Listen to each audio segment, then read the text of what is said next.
Queridos irmãos e irmãs, hoje é o quarto domingo desta caminhada que nós estamos fazendo em direção à Páscoa. A nossa vida, a vida do ser humano, ela é sempre uma caminhada. Ela inicia de modo humano quando nós nascemos, mas de modo espiritual iniciou antes. Diz um salmo que desde o seio materno Deus já nos conhecia. Nós poderíamos dizer que em Deus desde sempre nós somos desejados para existir. Quando nós existimos, é um pouco de Deus que nós trazemos, porque nós somos imagem e semelhança daquele que nos criou para existir. E existir não é só estar. Existir é viver um pouco do que nós somos em Deus. Portanto, existir uma realidade da ressurreição é viver como Jesus viveu, amar como Jesus amou, sonhar os sonhos de Jesus de libertação e paz.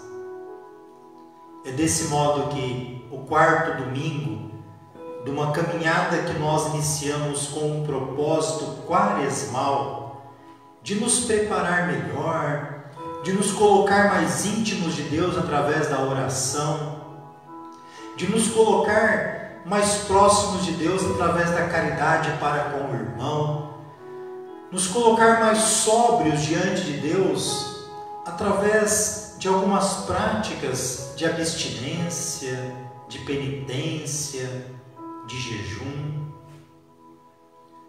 Por isso esse domingo é conhecido como domingo Letare. Letare é alegria.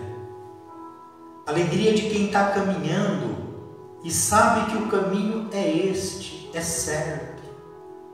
Alegria de que nós vamos nos encontrar com a ressurreição, nos encontrarmos com Jesus que se entregou por nós.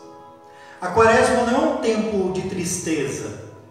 Se nós estamos caminhando em direção a Jesus, cada semana que nós passamos da quaresma, maior deve ser a esperança, mais intensa deve ser a alegria que nós vamos nos encontrar com o ressuscitado. O povo da primeira leitura de hoje, ele conta a história do povo de Israel, de como que era a caminhada deles, como a nossa. A vida é sempre uma caminhada. O problema é que no meio do caminho, ou a gente vai se acostumando com a rotina e se esquecendo de como Deus agiu em nós. Nós vamos, no meio do caminho, fazendo outras opções, esquecendo a opção maior, que é o caminho de Deus. E muitos nessas opções se afastam totalmente. A primeira leitura, houve um afastamento do povo que no primeiro momento caminhava na luz, caminhava no caminho, tinha os seus cultos no templo, tudo isso eles faziam. Só que quando eles começaram a imitar as práticas abomináveis das nações pagãs e profanar o templo que o Senhor tinha santificado, tudo que foi construído começa a se desmoronar. Hoje, no nosso mundo moderno, muitos de nós também têm essa mentalidade. Não que não tenha coisas bonitas, importantes em outros lugares, mas tem uma mentalidade que reina na modernidade, principalmente para países considerados de terceiro mundo ou inferiores no sentido econômico, que tudo que vem de fora é melhor. que o internacional, o estrangeiro, é sempre melhor. E desse modo, a gente vai perdendo, vai fechando os olhos para aquilo que nós temos de bom, de bonito, aqui, no nosso país, na nossa cidade, na nossa família. Foi assim que o povo da primeira leitura começou a se afastar de Deus, imitando as práticas abomináveis das nações pagãs. Isso até significa trazer de fora culto de outros deuses pagãos. Então tudo isso devagarinho é uma sementinha do demônio, do mal, que vai sendo implantada. Se o mal, se o demônio fosse algo tão explícito, com certeza nós íamos correr, nós teríamos medo, mas não é assim. As ações do mal, do demônio, ela é fantasiada, ela vem embrulhada no embrulho da ilusão. Então não vem como uma coisa ruim para a gente se afastar, ela vem adocicada, ela vem colorida. Por isso que nós vamos aderindo, né?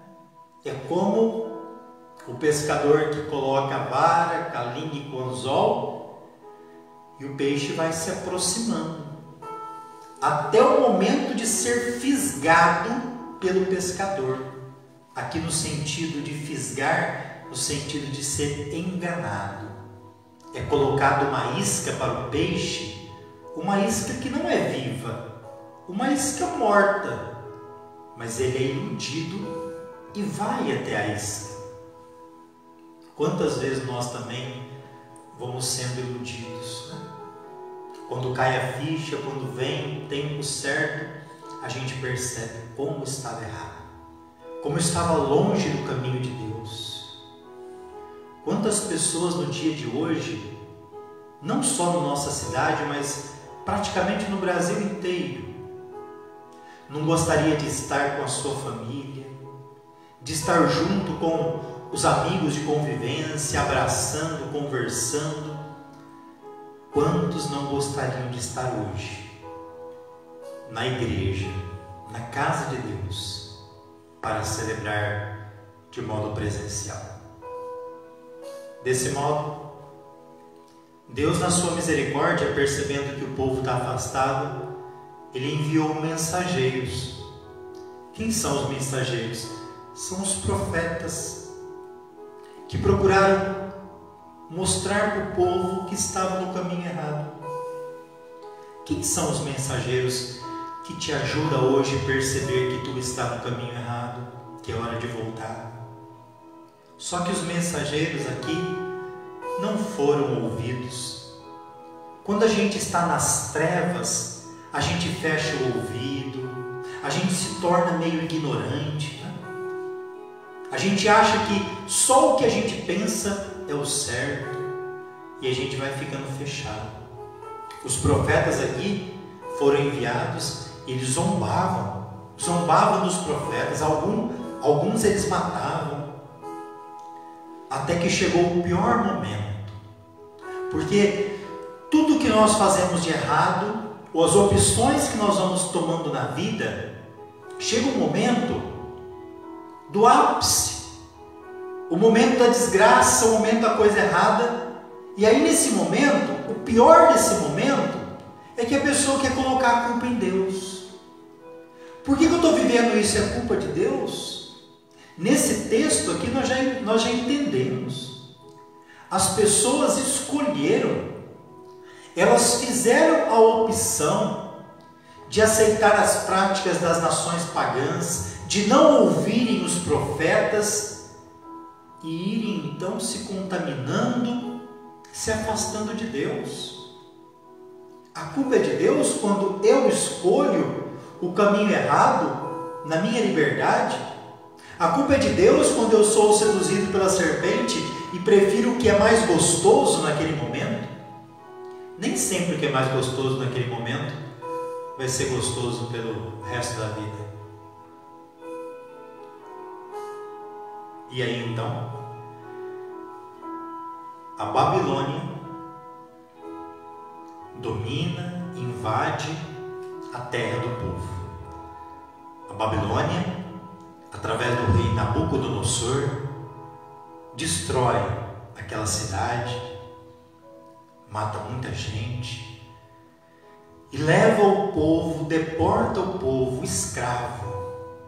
Olha, o povo que era livre, não soube aproveitar a liberdade, agora é levado como escravo para a Babilônia. Perdeu a sua liberdade. A maioria das pessoas que são levadas numa deportação, num exílio, são os nobres, são aqueles que têm funções, artesãos, aqueles que conhecem alguma ciência. A maioria são esses que são deportados, só que lá são escravos. Lá eles perdem a liberdade, se tornam escravos. E aí, por desígnio de Deus, os caminhos de Deus são insondáveis, mas ele sempre encontra um modo de buscar o ser humano que está fora do caminho. Aqui a gente devia erguer a mão para o céu e dizer: obrigado, meu Deus, porque o Senhor poderia ter me deixado para trás, porque eu escolhi o caminho errado.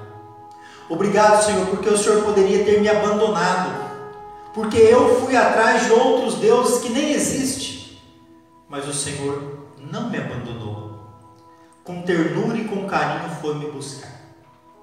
E o modo carinhoso de Deus buscar o povo na primeira leitura é através de um outro rei pagão chamado Ciro.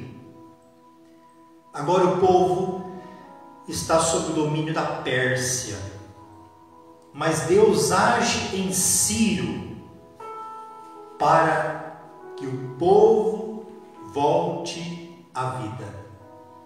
Olha o que Ciro nos fala: o Senhor Deus do céu deu-me todos os reinos da terra e encarregou-me de lhe construir um templo em Jerusalém, que está no país de Judá. Quem dentre vós todos pertence ao seu povo? Que o Senhor, seu Deus, esteja com ele e que se ponha a caminho. Deus usou um rei pagão para reconstruir o templo, para colocar o povo novamente no caminho. A segunda leitura de hoje, da carta de Paulo aos Efésios, ela nos recorda que a salvação que Deus conquistou para cada um de nós, ela não é concedida a nós, a salvação, porque nós somos pessoas boas. A salvação não me é concedida porque eu faço tantas coisas boas. As coisas boas que eu faço, a caridade, a justiça, devia ser inerente e não fazer por uma recompensa. Mas a salvação, ela foge a qualquer critério humano. A salvação, ela foge de uma lógica matemática, porque a salvação, como diz Paulo nesta leitura aos Efésios, é graça. E graça vem de graça. É graça que nós alcançamos mediante a fé. A fé é um grande quarto escuro, mas que nós temos a certeza de que esse escuro é por um momento, é momentâneo. A fé tem a certeza que a vocação desse quarto é estar iluminado, clareado. A A fé é aquela que entende que no quarto escuro das desilusões, das dúvidas, a luz vai ser acesa. E eu vou estar num quarto iluminado e enxergar, vamos chamar de a verdade, enxergar tudo o que tem no quarto. A salvação é graça. A salvação é dom de Deus. Ele é entregue para você porque Deus te ama. A salvação vem através de um Deus que é rico em misericórdia. O Evangelho de hoje, nós estamos no capítulo 3 de São João. São João hoje nos narra um diálogo entre Jesus e um homem notável, um fariseu muito respeitado, chamado Nicodemos. O Nicodemos, ele fazia parte do Sinédrio. O Sinédrio, se a gente trouxesse para os tempos de hoje, seria como se fosse o Supremo Tribunal. O Nicodemos é membro desse Supremo. Nicodemos é um homem notável do Sinédrio. E o Nicodemos, como membro do Sinédrio, não podia infringir a lei, não podia se encontrar com pessoas que eram contra o que o império pregava, os deuses do império.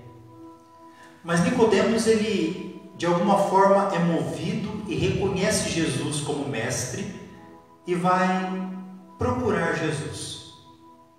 Só que ele, devido à sua reputação, à sua importância, ele tem uma iniciativa, é o primeiro passo, vai procurar Jesus. Só que ele ainda não tem toda a coragem, toda a fé, toda a liberdade de dizer: eu estou com Jesus. Tanto é que ele vai procurar Jesus de noite, onde ninguém pode vê-lo. A noite é o lugar das trevas. Mas é nessa noite que ele se encontra com a luz, porque Jesus é sempre a luz. E eles começam um diálogo. O Nicodemos, um fariseu que com certeza conhece muito da lei, da Torá. E Jesus, num certo momento, diz para ele: Nicodemos, você tem que nascer de novo, nascer do alto, nascer da água e do Espírito. Nicodemos fica todo confuso. Podemos dizer que Nicodemos não entende a profundidade que Jesus está lhe pedindo. O tempo da Quaresma, que hoje nós estamos completando 4 semanas, nada mais é do que esse convite de Jesus a Nicodemos. Você tem que nascer de novo, nascer para as coisas do alto, nascer da água e do Espírito. Esse é o convite que Jesus nos faz nesse domingo letário. Jesus então diz para ele que o Filho do Homem deve ser levantado. Deve ser levantado para que todos os que nele crerem tenham a vida eterna. Jesus foi levantado na cruz para que todos nós tivéssemos a vida eterna. Na cruz ele é levantado, crucificado, mas ressuscitado. A cruz é o caminho que eu passo para a vida eterna. No Antigo Testamento, o povo da Bíblia começou a murmurar, porque eles também estavam nesse caminho que nós estamos, em busca da salvação, em busca da terra prometida. Mas o povo começou a murmurar: murmurar: esse maná está ruim, essa comida está ruim, era melhor ficar no Egito. Começaram a murmurar contra Deus, contra Moisés. Olha, eles viviam na escravidão do Egito no pior lugar possível. Imagina uma pessoa que é escrava, que apanha para ser escravo, que quase não tem comida. É assim que faz o pecado, ele ilude. O povo agora, do Antigo Testamento com Moisés, estava livre. Só que a liberdade, ela é um caminho que vai exigindo escolhas, discernimento, provações. O povo chega a dizer que está com saudades do Egito. E quando a gente tem saudade do mal, a gente tem como se fosse uma amnésia espiritual. Por quê? Porque no Egito é um inferno. E o povo, quando diz que tem saudade do Egito, faz do inferno um lugar que parece que é bom, dizendo que lá tinha comida, e não era bem assim. É assim que a serpente fez com Adão e Eva. Eles no paraíso tinham tudo, mas ela foi seduzindo, foi criando minhoca na cabeça. E aí então, como castigo a esse povo, foi enviado serpentes, cobras, que picavam o povo e eles morriam. Diante da intercessão de Moisés, Deus pede que Moisés faça uma serpente de bronze. A serpente também é o símbolo da medicina. E ao erguer aquela serpente, ao ser levantada, aqueles que olhassem para ela eram curados. Não é a serpente que cura, essa é uma imagem que está por detrás. Ao olhar para o alto, onde está a serpente, Deus está falando para o povo: volte a olhar para as coisas do alto, para as coisas do céu. Ou nós hoje, olhando para o Evangelho, quando o Filho do Homem seja levantado na cruz para que todos crerem, nós também hoje devemos olhar para a cruz. O tempo da Quaresma é um tempo de contemplar a cruz. Se você tiver a oportunidade nessa semana que vai iniciar, já próximo ao fim da Quaresma, pegue um crucifixo essa semana e contemple ele. Olhe cada chaga de Jesus.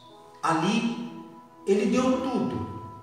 Deu o seu corpo, deu a sua vida, foi crucificado por amor, por causa de você, para salvar a tua vida.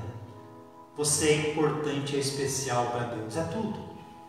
Por isso que ele se fez crucificado. Mas quando você contemplar, comece a olhar para o alto. Deus está no céu.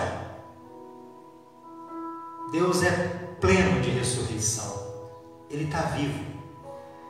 E essa vida que nós hoje queremos pedir para Ele nesse tempo de desafios, de pandemia, que a ressurreição também chegue até você, que está desanimado, que está tão indeciso num mundo cheio de indecisões, num mundo muitas vezes mal governado, onde o ser humano é tratado como qualquer coisa. Deus está dizendo: eu estou com você. Continua no caminho, não saia do caminho. Pelo contrário, se aprofunde no caminho da Quaresma, porque Deus está nos dizendo que Ele garante a salvação. A aliança que Ele fez, Ele não desfaz. Quem desfaz somos nós. Que esse quarto domingo, onde nós já saboreamos o gosto da salvação, da ressurreição, seja um dia para que toda a treva, toda a ilusão, toda a indecisão da nossa vida seja iluminada. O Evangelho termina dizendo: quem age conforme a verdade aproxima-se da luz, para que se manifeste que suas ações são realizadas em Deus. Que a luz de Jesus ilumine a sua vida, ilumine as suas ações, e que você possa ser no mundo tão marcado por trevas, um sinal bonito que resplandece a luz de Jesus. Louvado seja nosso Senhor Jesus Cristo.